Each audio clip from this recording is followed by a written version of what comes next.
Hello, peoples of the interweb. I had to debate whether or not I should script this since I found this video I filmed back in May. I think a script would be the best way to make sure I say everything I need to.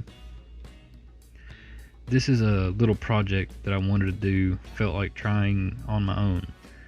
The goal was to do a battery mod on the PSP, and I decided to reshell it because it wouldn't feel right to me to cut up the original shell. I managed to pull it off, but I would suggest watching further into the video to hear other points on how it went.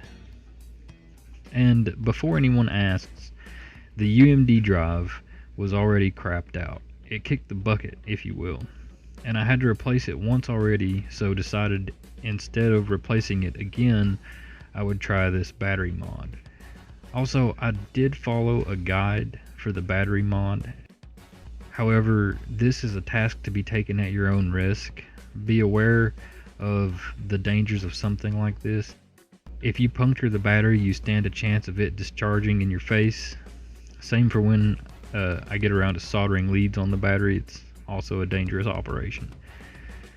For whatever reason, I decided to take the PSP apart without following a guide, and I do not recommend this at all. It went pretty terribly for me. I've actually done some repairs on this PSP before this, replacing the ribbon cable with the buttons for start, pause, volume, etc., and the prior UMD drive replacement. Those went pretty well. This, on the other hand, it all went super great. Can you hear the quotations on that one? Wound up breaking the screen that was in it, which I don't know if it was an original screen or not. Wound up ordering the wrong screen.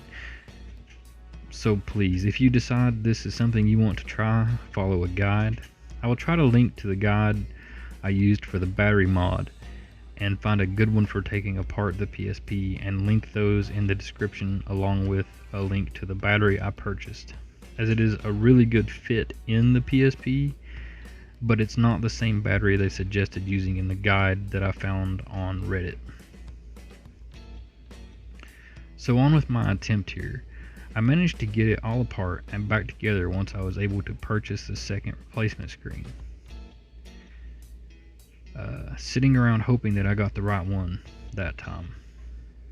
I like tinkering with the PSP because parts and stuff are relatively cheap, so it had felt like a good thing to tinker with. As you'll see in the video, I am not good at soldering either, really pretty bad.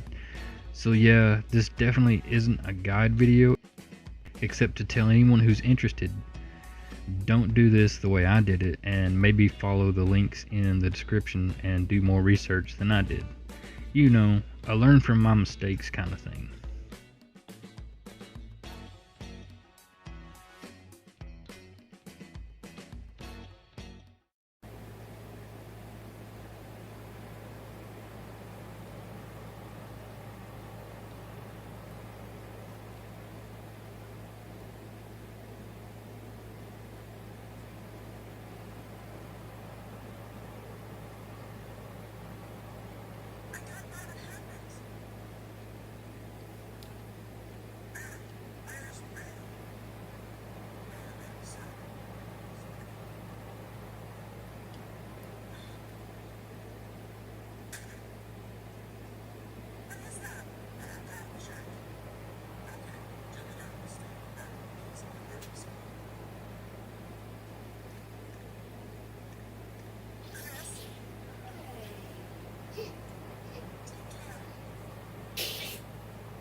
So yeah, it all worked fairly well in the end, I guess. Once I got the PSP back together, it seems like I might have either plugged the ribbon cable for the speakers in poorly or halfway destroyed the speakers.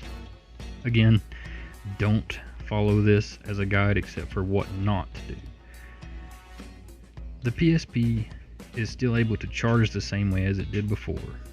I wouldn't mind looking into how to switch it to USB-C or even A charging, but that's a task I would certainly need an in-depth guide and more research for. And I'm sure other people have made videos of that, if it's been done. All in all, I honestly wouldn't complain if I was able to buy a brand new PSP to supplement this one, as I'm terrified of destroying the only one I have. I know, I'm crazy. Anyway, these are the kind of projects I personally really enjoy, as we can all learn something from them, just not the kind of projects I can always afford to do.